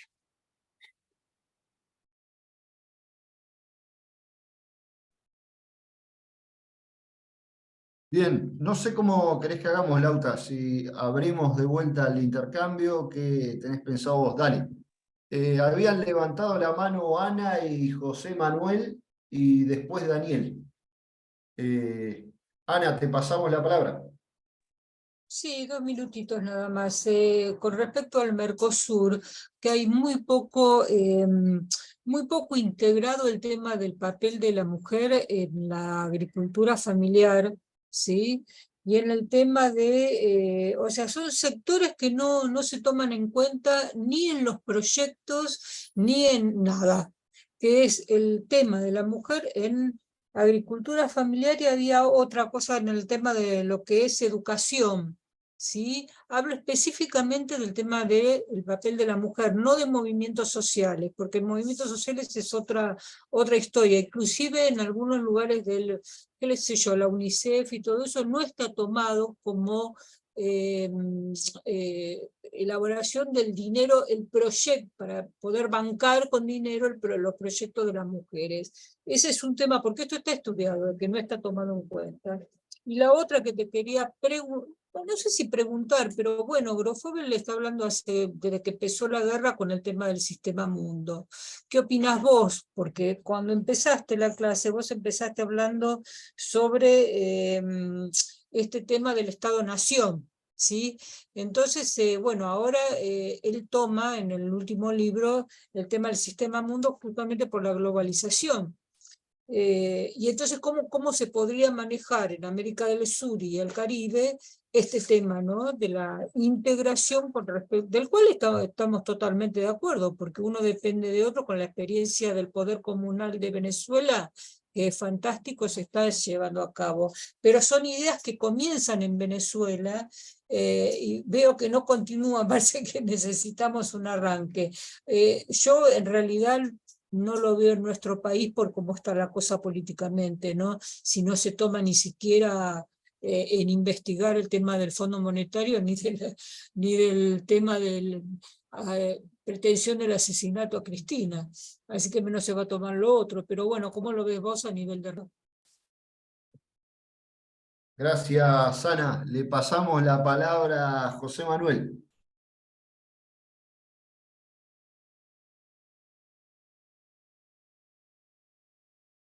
José.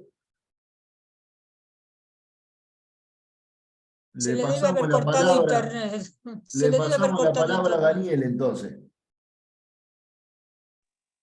Bien, no, yo solo me había olvidado de mencionar algo y me acordé cuando estaba hablando el autor, así que para compartirlo, también como experiencia con esto de la diplomacia de los pueblos, que entiendo que si es diplomacia de los pueblos, de algún modo la creatividad tiene que radicar en el pueblo, digamos, y no en la institución o no en el gobierno, por lo tanto en las organizaciones libres del pueblo. Pero bueno, recordaba una experiencia, en este caso del peronismo, digamos, del general Perón, cuando en cada embajada argentina, o en muchas de las embajadas argentinas, existía un agregado obrero, digamos, además de los clásicos agregados comerciales y agregados militares, digamos, como fomentando la unión, digamos, de los obreros, la unión de los trabajadores, o por lo menos el vínculo, la integración y el poder conocer, digamos, tanto que el movimiento obrero argentino pudiera conocer las experiencias del resto de los movimientos obreros en los diferentes países, así como también pudiera dar a conocer, digamos, al resto de los países qué estaba sucediendo con el movimiento obrero en el país. Me parece que es una experiencia que no se conoce mucho, digamos, y que claramente tiene un aporte muy importante en la integración de los pueblos, en esta justamente diplomacia, ¿no?, de las organizaciones sociales de los pueblos, que en el caso argentino era como, bueno, la organización social, o si se quiere sindical, la columna vertebral, ¿no?, del proceso que se estaba viviendo en ese momento. Gracias, Daniel. José Manuel, no sé si ahora te funciona bien la computadora. Sí, no, es que se me fue la conexión, es raro. ¿Me escucháis? Sí, ahí sí, ahora sí. Bien. A ver, yo quiero ser breve porque yo estoy en la zona de la integración por excelencia. Yo estoy en la Unión Europea, estoy en la OTAN, o sea, vamos, estamos en la integración económica a todos los niveles. Entonces, chicos, ¿qué me contáis, no? Bueno, bromas aparte, lo que yo quiero cambiar un poco la óptica, ¿no? Porque nosotros aquí, desde el pensamiento decolonial y de liberación, estamos trabajando todo lo contrario. Es la territorialización, la municipalización, porque, o lo que llaman la provincialización, porque desde luego las políticas y las dinámicas de liberación más interesantes en la bestia, en el centro de la bestia, son las periferias, los estados las naciones sin estado, las naciones sin soberanía, o sea, Irlanda, los corsos en mi país, Euskadi, los países catalanes. De hecho, Ramón Grosfoguel es un dinamizador brutal del movimiento de los países catalanes y de Galicia y de Euskadi. Entonces, en Andalucía es que estamos incipientes, estamos en un momento incipiente, pero quiero un poco para que veáis un poco el cambio de óptica, ¿vale? Que ustedes están llevando una integración que me parece absolutamente necesaria y que la estáis exponiendo de una manera totalmente, quiero decir, vamos, necesaria y brutal, pero desde nuestra perspectiva es otra. La integración es otra. Primero es crear la posibilidad de que podamos trabajar como nación soberana y a partir de ahí entraremos en la integración. Es para que cambiar un poco la óptica, nada más, ¿no? Venga, un abrazo. Gracias, José. Hay más manos levantadas, Lauta. No sé qué hacemos. Dale, sí, sí. Bien, Esteban había levantado la mano. Bueno, yo siguiendo el hilo conductor que ha dejado el compañero, que me parece muy interpelante, pienso que primero que cuando hablamos de integración tenemos que hablar de integración contrahegemónica, y una integración contrahegemónica supone justamente tener en cuenta las epistemologías del sur, o el giro decolonial, los feminismos contrahegemónicos, ¿no? Porque también ver qué sirve y qué no sirve, entre comillas, digamos, para las luchas territoriales, en un determinado tiempo específico del pensamiento, incluso crítico euro-norteamericano, que está fuerte. Digo esto porque me parece interesante también pensando en la Argentina.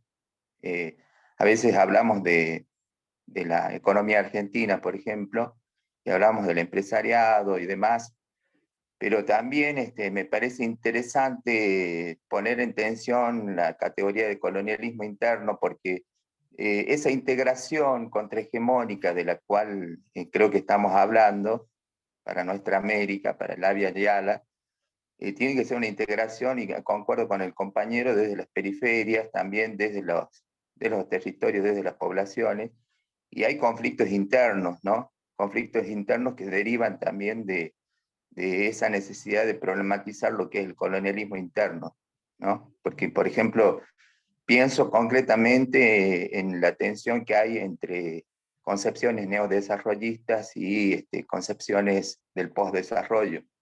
Pienso, por ejemplo, yo estoy en Catamarca, pienso, digamos, en la lucha hegemónica de la megaminería. Digamos, por un lado, sabemos que está la tensión geopolítica, que esos cambios no se va a dar de un día para otro, como bien lo dice también Ramón Grosfoguel. No se hace un cambio tan repentino, digamos, del extractivismo, pero no podemos, me parece, desconocer que esos territorios, esas poblaciones muchas veces son subhumanizadas para muchas veces generar ese proyecto que es neodesarrollista, que se propone como única alternativa a veces y como integración regional, pero en ese sentido me parece que hay que discutir desde abajo para arriba y desde adentro para afuera, y pensar también en cómo quebrar esas lógicas que son siempre desde afuera para adentro y desde arriba para abajo. Y eso implica metodologías participativas, colaborativas, territoriales, la educación popular. De lo contrario, no vamos a estar fuerte arriba como para hacer nuestra América fuerte, ni me parece que se diluye todo eso si no estamos integrados todos, todas, todes, dentro de los territorios y poblaciones, que no se puede homogeneizar. Hace rato dijo el compañero, la categoría de Estado-Nación, Estado-Nación. Hay un supuesto ahí colonial de que todos somos iguales y que de pronto tenemos la misma cultura, la misma forma de entender la economía, inclusive la política, y hay que ver si eso es así. Me parece que es mucho más complejo y exige un trabajo, vuelvo a decir, con esto termino, desde abajo para arriba y desde adentro para afuera, y dejar siempre estar planteando agendas también desde ese colonialismo interno, ¿no? Porque a veces se plantea agendas de discusiones que parecen absolutamente críticas, pero que en otros territorios y poblaciones del mismo país no son lo mismo.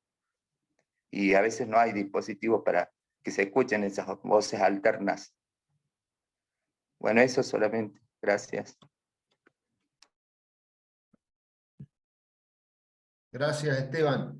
Queda una única mano más levantada. Lauta, no sé si seguimos. Daniel Solís.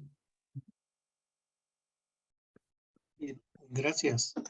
Solo para apuntar, es que yo levanté la mano como una reacción cuando empezó a hablar nuestro colega José Manuel, pero después aclaró que era una broma, pero ya la había levantado. Pero sí que, porque precisamente después aclaró que era para cambiar de óptica, y sí, yo quisiera profundizar en ese cambio de óptica. La integración que se busca en América Latina, por supuesto que tiene que ver con otros modos, otras formas, otras metodologías que bien acaba de apuntar nuestro compañero que me precedió.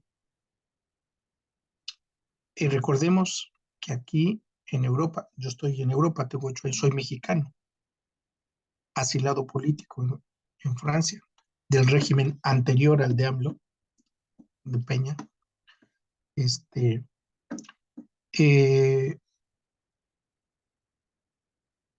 La salida de Inglaterra, del Reino Unido, del Brexit, es un signo muy importante de las maneras y las formas de hacer integración que después regresan, reflexionan y dicen, nos hemos equivocado.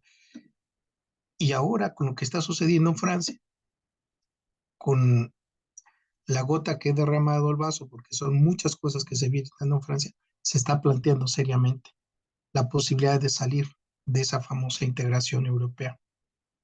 Es decir, no nos sorprendamos que venga una crisis de esta famosa llamada integración europea por precisamente los errores metodológicos en los cuales se fueron establecidos.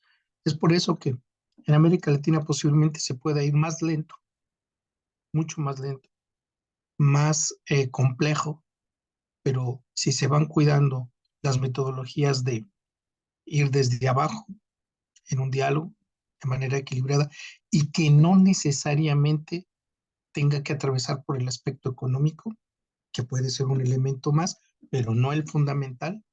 Creo que hay mucha esperanza para que esto se pueda concretar en su momento. Es un proceso de largo aliento. Muchas gracias. Gracias, Lautaro, por tu excelente exposición.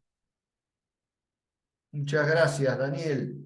Te leo, Lauta, dos preguntas que dejaron ahí en el chat también como para sumarlas y seguir sumándote preguntas. Una la deja Mavis, que pregunta si desde los pueblos originarios existen iniciativas vinculadas a la integración, y Roberto Daives te pregunta, ¿cuál crees que es el paso decisivo por dar hacia una integración duradera? ¿Es hoy revitalizar UNASUR una opción? ¿Crees que una legislación común es condición para ello? Bien, bueno, sumamente interesante. La verdad, las preguntas, los aportes, coincido en buena medida con ellos. Las voy atajando una a una, disculpen si soy medio breve, pero son varias. Por lo que preguntaba Ana de la integración de la agricultura familiar y particularmente del rol de la mujer, se podrán imaginar que eso no ha sido una prioridad de los estados latinoamericanos y caribeños, lo cual no quita que no haya habido políticas de integración desde los movimientos sociales. Y ahí sí acotar algo que creo que es bastante importante en relación a lo que también comentaba Daniel. Obviamente, y coincido, sería bastante ridículo que actores no estatales esperen que los estados los integren, digamos, ¿no? Si hay una idea, hay una concepción de que es necesaria una especie de diplomacia de los pueblos, de integración no estatal, son los propios actores sociales los cuales tienen que tomar esa iniciativa, y de hecho la han tomado en América Latina. Si nosotros vemos la construcción de mecanismos de integración estatales, diplomáticos, oficiales, la última oleada, la más avanzada, se da desde el año 2004. Y sin embargo, los movimientos sociales de América Latina se comenzaron a integrar entre sí desde fines de la década del 80 y comienzos de la década del 90. Hay varios procesos bastante emblemáticos y significativos. Por ejemplo, la constitución de la CLOC como organización que nuclea a los movimientos campesinos del continente, es preexistente a mecanismos como la UNASUR, CELAC y demás, y hubo otras formas de integración que quizás fueron menos duraderas que esa de parte de los movimientos sociales, pero sin embargo existieron, algunas están ahí y son bastante, pero bastante importantes. En relación a lo que pregunta Mavi sobre la integración puntualmente de los pueblos indígenas, existen una serie de mecanismos. Está la COICA, que es la coordinadora de las organizaciones de los pueblos indígenas amazónicos.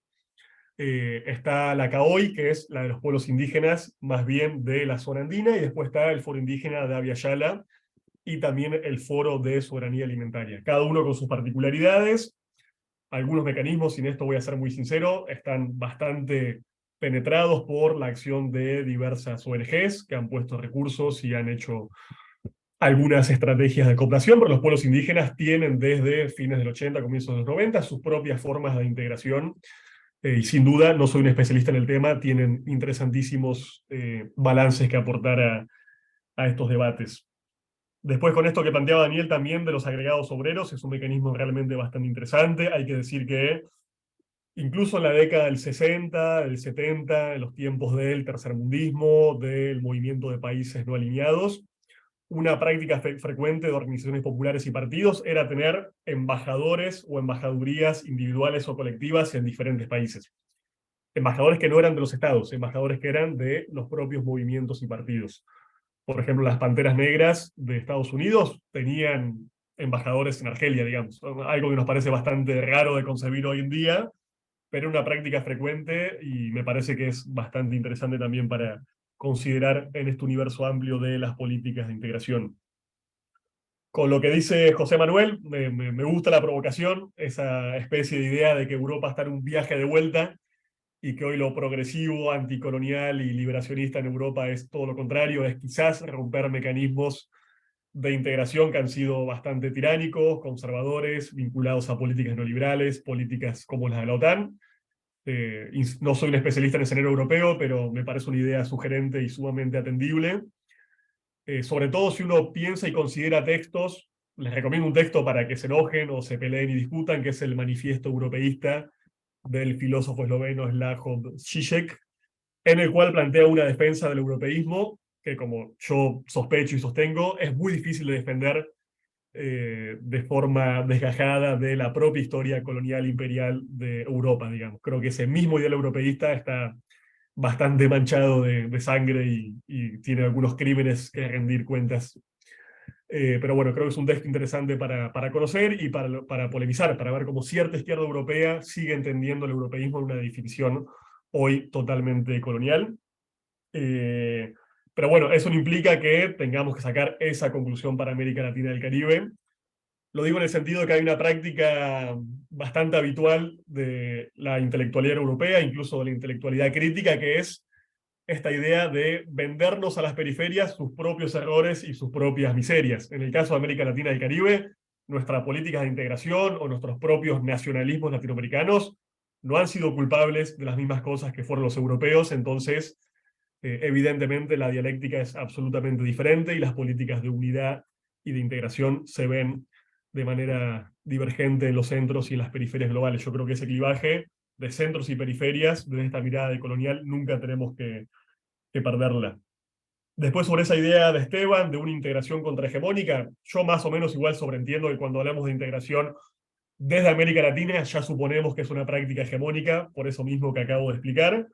Y sin embargo hay un concepto que me parece bastante rico y bastante interesante, que en su momento dejaron ahí sobre el tapete Evo Morales y Álvaro García Linera, que es esta idea de un Estado plurinacional continental.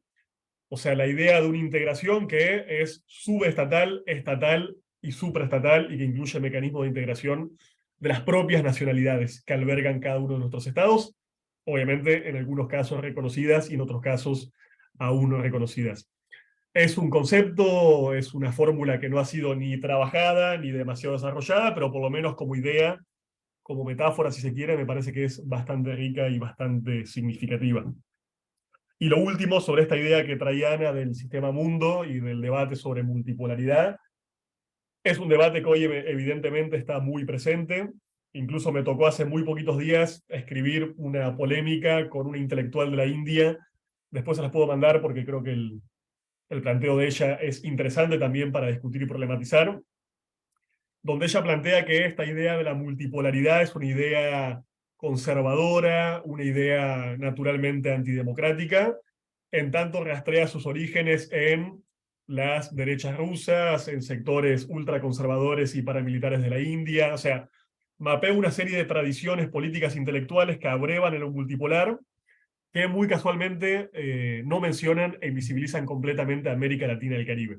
Y yo creo, y era un poco de lo que les comentaba con esta tradición bolivariana, que Latinoamérica viene pensando hace 200 años una idea geopolítica multipolar, no con esa palabra, no con esos términos que serían extemporáneos si los aplicamos al siglo XIX, pero, por ejemplo, esta idea de Simón Bolívar de equilibrar el universo, esta idea de que el mundo tiene que tener magnitudes de poder más o menos equivalentes que permitan la soberanía y la autodeterminación de cada uno de estas porciones o polos de poder, creo que ya está en la tradición de pensamiento latinoamericana y caribeña, y no es una tradición ni antidemocrática, ni conservadora, ni civilizatoria, sino que parte de fuentes completamente diferentes a las europeas. Entonces, bueno, yo le planteé a este intelectual ese debate porque me parecía bastante significativo que en un momento en el cual hablamos de integración y multipolaridad, no haya dicho nada de América Latina y el Caribe, que fue la región del mundo que más experimentos y más conceptos nos legó para pensar esas problemáticas en los últimos 15 o 20 años.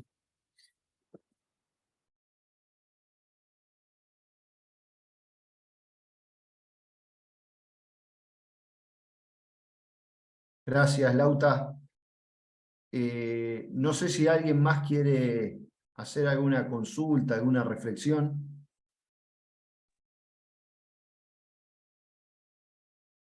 Si no, ya que tengo la palabra, te quería preguntar algo en este contexto particular en el que estamos, ¿no? De esta lucha que se está dando al interior del imperio norteamericano, ¿no? Que aparecen como distintas posturas respecto a cómo o a cuál debe ser la posición a asumir por parte de Estados Unidos a nivel global.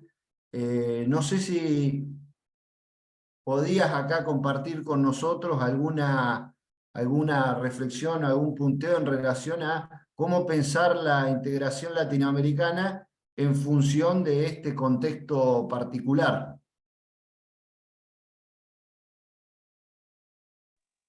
Sí, Fran, y lo ligo, perdón, a la pregunta de Roberto que dice con toda certeza que la dejamos ahí en el tintero.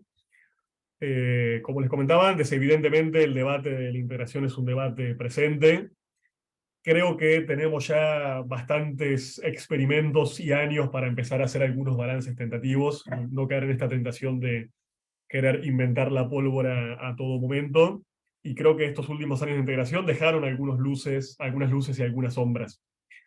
Sí me parece, y en relación al debate también ahí de la UNASUR, que hoy, a diferencia de lo que sucedía hace 15 años, no tenemos una unidad de mando y una unidad ideológica quizás tan fuerte como la que teníamos hace algún tiempo. Aún hoy, si hablamos de una segunda ola progresista en América Latina, la realidad es que los proyectos de Lula da Silva, Gustavo Petro, Gabriel Boric, Alberto Fernández, Xiomara Castro, Luis Arce y todos los que podamos mencionar, tienen matices, cuando no diferencias, bastante notorias, en términos de política doméstica y en términos también de políticas de integración. De hecho, ahora hay un debate en relación a si la prioridad ha de estar puesta en la UNASUR como mecanismo de integración sudamericano o en CELAC como mecanismo de integración caribeño y latinoamericano.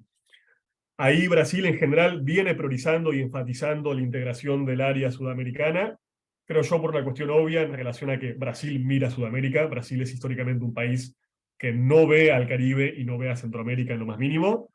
No es una crítica, Argentina tampoco lo hace, el Cono Sur en general tampoco lo hace, y porque Sudamérica es el área de influencia, digámoslo así, y de hegemonía más o menos natural de Brasil como enorme potencia subregional, incluso subcontinental. Y en el caso de CELAC viene siendo un mecanismo que está privilegiando más bien el gobierno de AMLO en México, un país que sí, México es una especie de bisagra que ha tenido vínculos históricos con el Caribe y Centroamérica mucho más estrechos, y obviamente una proximidad geográfica que los pone más cerca de estas repúblicas. Ahora, yo tiendo a pensar y tiendo a privilegiar una integración de signo latinoamericano y caribeño, por los que les comenté antes. Me parece que hoy plantear solamente una integración sudamericana es un grave error geoestratégico, considerando que los Estados Unidos ven que el mar Caribe es un mar absolutamente vital para la consecución de sus intereses.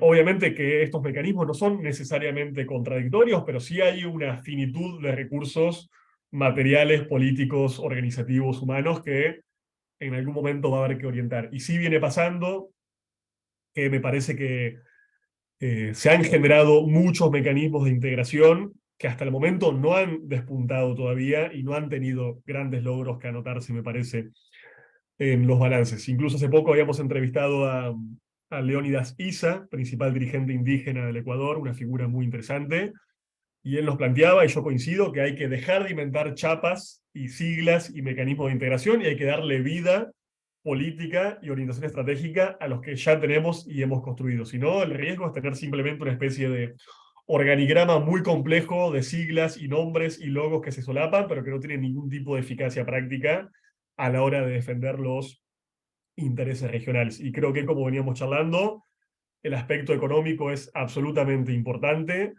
Plantear la gestión común de los recursos naturales es absolutamente importante. Digo, no podemos pensar qué hacer con el litio solamente desde la Argentina, Chile o Bolivia. O pensar qué hacer con el acuífero guaraní solamente desde Brasil o Paraguay o la Argentina.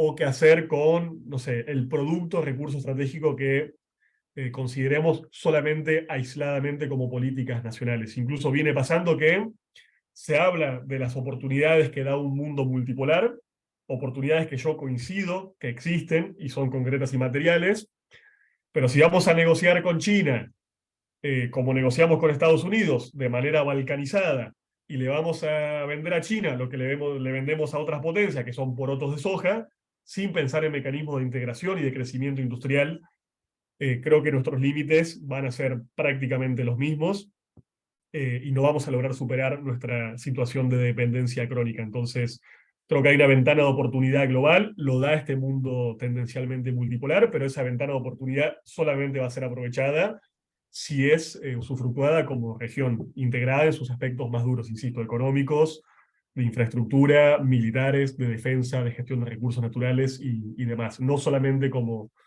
una integración retórica o meramente burocrática.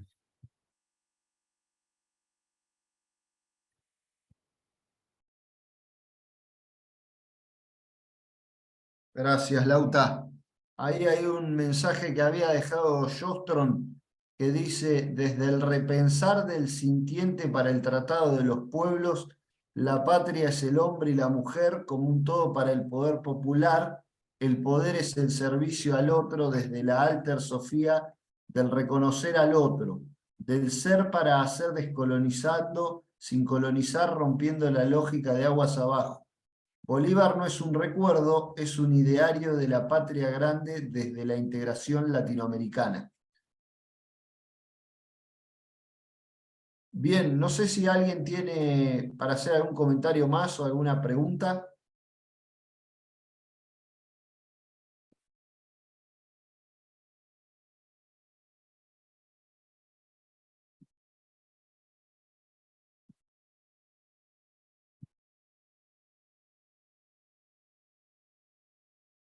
Bien, bueno, Lauta, nos has dejado pensando, tenemos un poco que rumiar lo que hemos conversado hoy. No sé si te damos la palabra para que des el cierre, si te parece. Y antes de irnos, recordar, que no lo presentamos de esta manera al principio, que Lautaro forma parte de la Agencia Latinoamericana de Información, que es una de las organizaciones junto a las cuales puntualmente hemos armado esta diplomatura en particular. Te pasamos la palabra, Lauta, entonces. Dale. No sé si venderé tan bien la agencia como el compañero, pero sí, nada, simplemente invitarles, ahí les dejo la página web de Alay, no es a cuenta de nada, sino que la agencia trabaja hace más de 4 décadas con un enorme énfasis puesto justamente en los debates y los procesos de integración, así que ahí si van a integración, que es uno de nuestros 10 temas estratégicos, van a encontrar muchísimos materiales, artículos, ensayos, textos de opinión e incluso libros enteros. Hay bastante material dando vuelta. Y yo me fui anotando igual varios de los temas, inquietudes que plantearon, y me gustaría de todos ellos mandarles algún tipo de evolución bibliográfica para quien quiera, tenga tiempo y tenga ganas, pueda profundizar en alguno de los aspectos. Les pido disculpas por la brevedad y síntesis, pero trabajamos un tema realmente muy amplio en apenas 2 horitas, pero bueno, quería que sea una especie de abrebocas y más que nada una invitación a la lectura y que ustedes mismos puedan seguir haciendo su caminito y seguir profundizando en estos debates que sé que van a volver permanentemente a lo largo de esta diplomatura. Así que por mi parte agradecerles a ustedes por la paciencia, a las compañeras y compañeros de AFIL por la confianza siempre de invitarnos aquí a compartir un poco, y bueno, estamos desde mi parte, desde Alay, absolutamente a disposición y seguramente en comunicación cotidiana desde el grupito de WhatsApp, desde los mails y todos los mecanismos que nos quedan para seguir conversando. Desde mi parte es muy agradecido con ustedes. Bueno, muchísimas gracias, Lautaro, por acompañarnos hoy, así que ahí como tomaron la iniciativa, un aplauso entonces. Gracias, Lauta, y gracias a todos y todas por estar hoy. Bueno, ahí seguimos en contacto y nos vemos entonces el lunes que viene. Chao, gente. Gracias, hasta luego.